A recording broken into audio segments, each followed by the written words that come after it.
ദൈവത്തിൻ്റെ അതിപരിശുദ്ധമായ നാമം വാഴ്ത്തപ്പെടുമാറാകട്ടെ.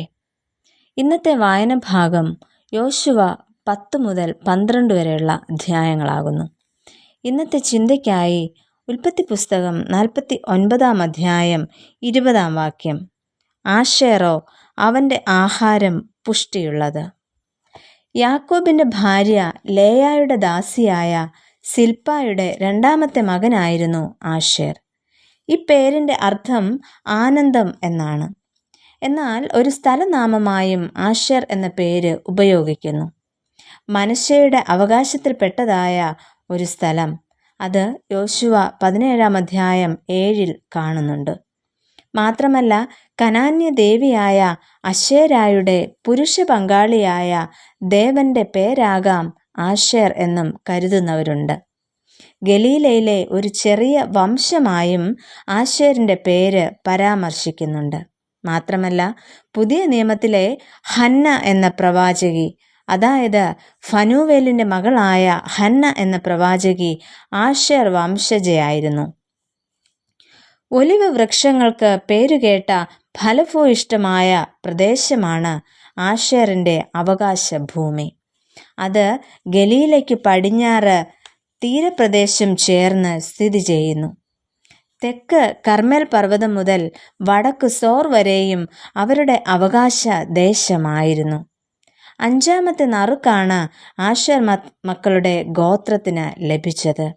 ഇങ്ങനെ 22 പട്ടണവും അവയുടെ ഗ്രാമങ്ങളും അവർക്ക് ലഭിച്ചു. അത് നമുക്ക് യോശുവ 19 അധ്യായം 24 മുതലുള്ള വാക്യങ്ങളിൽ കാണുവാൻ കഴിയും. സീസരയുമായുള്ള യുദ്ധത്തിൽ ഇവർ പങ്കെടുത്തതായിട്ട് കാണുന്നില്ല. എന്നാൽ മിദ്യാന്യരോടുള്ള യുദ്ധത്തിൽ ഗിദെയോൻ ആശേർ ഗോത്രത്തെയും പങ്കെടുപ്പിച്ചിരുന്നു. ഹെബ്രോനിൽ ദാവീദിന്റെ പടയാളികളിൽ 40,000 പേർ ആശേർ ഗോത്രക്കാരായിരുന്നു. എന്നാൽ സീനായിലെ കണക്കനുസരിച്ച് 41,500 പേരും മോവാബിലെ കണക്കനുസരിച്ച് 53,400 പടയാളികളും ഉണ്ടായിരുന്നതായിട്ട് പറയപ്പെടുന്നു.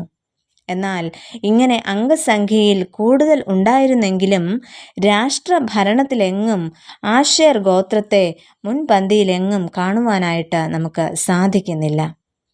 എന്നാൽ ദെബോറായുടെയും ബാരാക്കിൻ്റെയും സ്തോത്രഗീതത്തിൽ ആശേറിനെ കുറിച്ച് ഇങ്ങനെ പറയുന്നുണ്ട്: ആശേർ സമുദ്രതീരത്ത് അനങ്ങാതിരുന്നു, തുറമുഖങ്ങൾക്കകത്ത് പാർത്തുകൊണ്ടിരുന്നു എന്ന്.